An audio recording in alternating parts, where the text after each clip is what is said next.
नमस्कार, आप देख रहे हैं एटीएन लाइव और मैं हूं चंदन।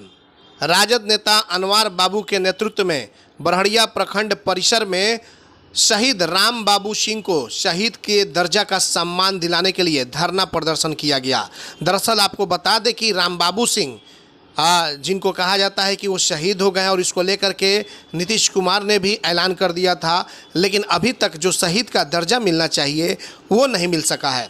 और इसको लेकर के अनवार बाबू जो आरजेडी के नेता हैं ये पहली बार धरना पर बैठे हुए हैं। हालांकि उस क्षेत्र के राम बाबू सिंह थे, बरहड़िया विधानसभा क्षेत्र के, लेकिन अभी तक उनके सम्मान जो शहीद का जो दर्जा है उसको मिलने को लेकर के किसी ने आवाज़ तक अभी तक नहीं उठाई है। लेकिन काफ़ी बुलंदी के साथ जो राजद नेता अनवार बाबू हैं उन्होंने अपनी आवाज़ को बुलंद करते हुए तमाम आरजेडी के कार्यकर्ताओं और तमाम आम लोगों के साथ बरहड़िया प्रखंड परिसर में एक धरना प्रदर्शन का आयोजन किया और उसमें उन्होंने सीधे तौर पर कहा कि जब राम बाबू सिंह हमारे जिस क्षेत्र के हमारे रहने वाले हैं वो जब शहीद हुए हैं तो फिर उन्हें शहीद का दर्जा देने में सरकार को क्या दिक्कत है। उनके परिजनों को, परिवार वालों को मुआवजा राशि जो सहायता के रूप में होती है वो देने में क्या दिक्कत है।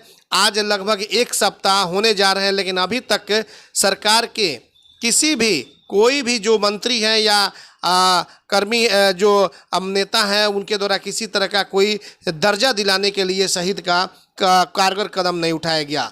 अनवार बाबू ने यह भी कहा कि जब शहीद राम बाबू सिंह का पार्थिव शरीर एयरपोर्ट जब पहुंचा था तो श्रद्धांजलि देने के लिए भी वहां पर कोई भी सरकार के नेता नहीं पहुंचे थे, जिसको लेकर के लोगों में काफ़ी ज़्यादा मलाल है। तस्वीरों में आप देख सकते हैं कि आरजेडी के जिलाध्यक्ष विपिन कुशवाहा, एहसामुल हक मिनी नेता और उनके साथ तमाम आप देख सकते हैं कितनी संख्या है, जो भीड़ हजारों की तादाद में लोग जो है, महिलाओं की अच्छी खासी भीड़ है। सबको लेकर के अनवार बाबू बरहड़िया प्रखंड परिसर में धरना पर बैठ गए और जो शहीद हुए हैं राम बाबू सिंह उनको शहीद का दर्जा दिलाने के लिए जो मुआवजा जो मिलनी चाहिए, सहायता राशि जो सम्मान राशि मिलनी चाहिए वो राशि उस परिवार को दिलाने के लिए, और इसी को लेकर के अनवार बाबू ने एक दिवसीय धरना प्रदर्शन का आयोजन किया। देख सकते हैं आप कि कैसे अनवार बाबू का कहना है कि अगर हमारे धरना के बाद भी सरकार की नींद नहीं खुली और राम बाबू सिंह को शहीद का दर्जा नहीं मिला, उनके परिजनों को सहायता राशि जो सम्मान राशि नहीं मिली, तो इससे भी बड़ा आंदोलन तमाम हम लोग बरहड़िया वासी मिल करके और अनवार जी के नेतृत्व में करने का काम करेंगे। तो ये तस्वीरें आप साफ तौर पर देख भी सकते हैं कि कैसे अनवार बाबू के नेतृत्व में जो दरबार सिनेमा के परिवार से हैं अनवार बाबू, अनवारुल हक उर्फ अनवार बाबू बरहड़िया विधानसभा क्षेत्र के भावी उम्मीदवार भी बताए जा रहे हैं। उसी क्षेत्र से जो शहीद हुए थे वशीलपुर गांव के जो राम बाबू सिंह, उन्हीं को शहीद का दर्जा दिलाने को लेकर के एक दिवसीय धरना प्रदर्शन का आयोजन किया। एटीएन लाइव के लिए चंदन कुमार सीवान। जो शहीद हुए हैं देश के बॉर्डर पे, उन्हीं के सम्मान, उचित सम्मान राशि और शहीद का दर्जा नहीं देने के इसमें एक दिवसीय धरना का आयोजन हम लोग किए हुए थे। और 2 दिन पहले हम एक प्रेस कॉन्फ्रेंस करके इसको खबर किए हुए थे। और परसों हम उनके परिवारजनों से मिले, जो बातचीत हुई उससे उन लोग बताए, वो लोग कि अभी तक ना मिलिट्री से कोई चिट्ठी मिली है ना बिहार सरकार से, और उन लोगों को कुछ पता नहीं है, वो सब लोग भी इंतज़ार में हैं। 13 तारीख को नीतीश कुमार जी ने एक ट्वीट किया हुआ था। और देखिए, मुख्यमंत्री काफ़ी बड़ा पद है और उस पद पर रहते हुए अगर कोई ट्वीट किया गया है कि पाकिस्तानी गोलीबारी में शहीद राम बाबू सिंह को शहीद का दर्जा दिया जाए और 50 लाख रुपया बिहार सरकार की तरफ से उनको दी जाएगी, तो ये ट्वीट जब आया उसके बाद से आज 13 तारीख से आज 20 तारीख हो गया, अभी तक उनको कोई पैसा उचित सम्मान राशि नहीं मिला है और शहीद का दर्जा भी नहीं दिया गया है। और छपरा में देखे होंगे आप, जो कैजुअल्टी हुई थी इम्तियाज़ अहमद की, उसमें मुख्यमंत्री स्वयं आए थे और तुरंत उनको बिहार सरकार और भारत सरकार दोनों की तरफ से 50-50 लाख रुपए दी गई थी और कुछ नौकरी वगैरह की बात थी। शहीद का दर्जा मिलने से ही सारी चीज़ सब क्लियर हो जाता है। और देखिए, आज 7-8 दिन बीतने के बाद भी ना सिवान में वसीलपुर गांव में ना मुख्यमंत्री आए हैं और ना उनके मंत्रिमंडल का कोई सदस्य आया है और ना कुछ तरह की बातें हैं। 13 तारीख को आनन फानन में वहाँ हेलीपैड भी बना था, लेकिन सारे चीज़ को ठंडे बस्ते में डाल दिया गया है। और हम लोगों को लगता है कि ये डबल इंजन की सरकार जिस तरह से जुमलेबाजी करती है, 15 लाख रुपया और भी तरह तरह के जो आम जनता के साथ जिस तरह की जुमलेबाजी की जाती है, तो लगता है कि अब ये लोग शहीदों के साथ भी जुमलेबाजी कर रहे हैं और शहीद के अपमान को सीवान जिला बर्दाश्त नहीं करेगा। और इसीलिए हम लोग ये धरना किए हैं कि शहीद को उचित सम्मान राशि मिले और उनके परिवार को उचित सम्मान मिले। देखिए, किसी की माँ की कोख उजड़ी है, कोई विधवा हुई हैं और सुनने में आ रहा है कि उनकी पत्नी गर्भवती भी हैं, तो उस परिवार को अगर आर्थिक सहायता नहीं मिलता है तो वो फिर कहाँ जाएगा। और देश के बॉर्डर पे देश की रक्षा करते हुए जो जवान शहीद हो रहा है, अगर उसके परिवार के साथ ये सरकार इस तरह से करेगी तो आम जनता का क्या होगा, आप लोग कुछ समझ सकते हैं। हमारे पुनः आपके चैनल के माध्यम से भारत सरकार और बिहार सरकार से ये मांग है कि शहीद को शहीद का दर्जा दिया जाए और शहीद राम बाबू सिंह के परिजनों को उचित सम्मान राशि दी जाए। तेजस्वी यादव पोस्ट ये धरना प्रदर्शन कौन करवा रहा है?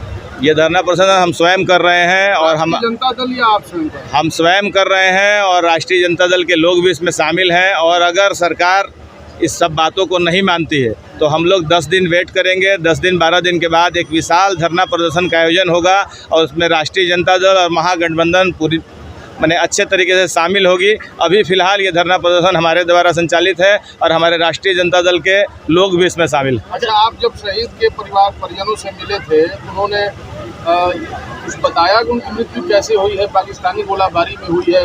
कई जगह मीडिया में ऐसी बातें चल रही हैं कि दुर्घटना में मृत्यु हुई थी, तो कुछ ऐसा ऑफिशियल आपने पूछा कि उनको बताया गया परिवार वालों को? आप लग रहा है सुने नहीं है। अभी कुछ देर पहले हम बोले कि परसों हम उनके परिवारजनों से मिले थे और उनसे पूछे थे कि कोई मिलिट्री से चिट्ठी आई है, सेना से कोई चिट्ठी वगैरह आया है। वो लोग बोले कुछ नहीं आया है और बिहार सरकार से भी कुछ उन लोगों को मिला नहीं है।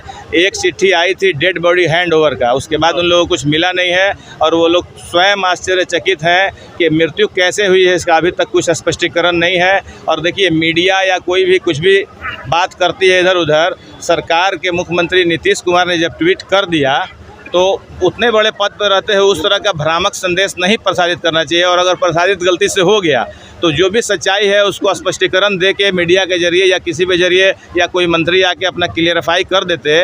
आज भी वो परिवार इस इंतज़ार में है और वो परिवार ये बोला हमसे कि अगर हफ्ता 10 दिन में नहीं होगा तो वो उनकी पत्नी स्वयं प्रेस कॉन्फ्रेंस करेंगी, आपको इसका इतला हो जाएगा। क्या लगता है क्यों ऐसा हो रहा है? राम बाबू सिंह शहीद से क्या ऐसी, उनके परिवार वालों से क्या ऐसी बात है कि ये तमाम चीज़ें आ रही है कि दर्जा ही नहीं देंगे? यही बात जानने का प्रयास हम लोग कर रहे हैं और इस धरना के प्रदर्शन से हम लोग सरकार से यही मांग कर रहे हैं कि जो भी सच्चाई है उसको बताया जाए। और आप मीडिया बंधु हैं, आप लोग भी इस बात को उठाएं कि अगर मान लीजिए हम लोग या कोई लोग ये आवाज़ उठा रहे हैं या उस परिवार को इंसाफ नहीं मिला है तो क्यों नहीं मिला है, ये सरकार की जिम्मेदारी है कि सरकार उसको बताए। यही हमारी मांग है कि सरकार जो भी बात है उसको क्लियर करे और चैनल के माध्यम से या जिस तरीके से भी इसको सरकार अपनी बात बताए। अच्छा, तेजस्वी यादव ने ट्वीट किया है, गृह मंत्री के पास एक लेटर भी लिखे है शहीद के दर्जा को लेकर, अभी पोस्ट किया है कुछ देर पहले वो अपने पेज से। जी, अब इसकी जानकारी नहीं है, हम देखे नहीं है, लेकिन ये जो भी प्रोग्राम हो रहा है इसकी सारी जानकारी नेता प्रतिपक्ष और पूरे राष्ट्रीय जनता दल के जो भी बड़े नेता सीवान जिला में या बिहार में है सबको जानकारी है और सब लोगों की जानकारी के माध्यम से हो रहा है। आप लोग देखे होंगे कि जिस दिन घटना घटी थी उनके भाई से हमारे नेता वीडियो कॉल से बात किए, फिर बाद में हमारे MLC साहब विनोद जायसवाल जी गए थे, वो भी बात कराए और कुछ आर्थिक सहायता भी दी गई है। और सब लोग पूरे राष्ट्रीय जनता दल हमारे नेता आदरणीय श्री तेजस्वी प्रसाद यादव जी उस परिवार से कांटेक्ट में हैं और पल पल की जानकारी ले रहे हैं और उनका यही प्रयास है कि शहीद को शहीद का दर्जा मिले और आर्थिक उसको सहायता मिले। क्या ऐसा सुनने में आ रहा है तेजस्वी यादव? अभी वो इसी इंतजार में है कि क्या हो रहा है, चूँकि वो आएंगे तो अपनी बातों को रखेंगे। तो अभी हम लोग वेट कर रहे हैं कि सरकार अपनी बात को क्लियर कर दे, तब नेता प्रतिपक्ष भी आएंगे। BA, BCom, BSc, MA, MCom करें विश्व की सबसे बड़ी यूनिवर्सिटी इग्नू से। सॉल्व असाइनमेंट्स और गाइड बुक्स प्राप्त करें। संपर्क करें Mahakal computers, DAV PG college के पास, पंच मंदिरा मोड़ से दाहिने, सिवान।